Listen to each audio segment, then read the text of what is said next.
महामंत्री आज तुम्हें घोषणा कर दियो मोर पुत्र राम काली राज्यर राज्याभिषेक जाओ महामंत्री सबुआड़े तुम्हें घोषणा कर जाओ अति शीघ्र।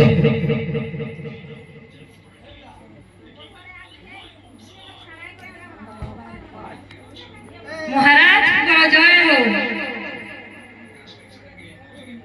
महाराज आपण मो सेवा रे प्रसन्न होई मते दुईटी बर देबे बोली कहिथिले से बर प्रदान करबार समय आसी जाईछि। कहो महाराज मोर ज्येष्ठ पुत्र रामचंद्र को 14 वर्ष वनवास दिया जाओ। मोर कनिष्ठ पुत्र भरत को ए राज सिंहासन सौंपी दिया जाओ।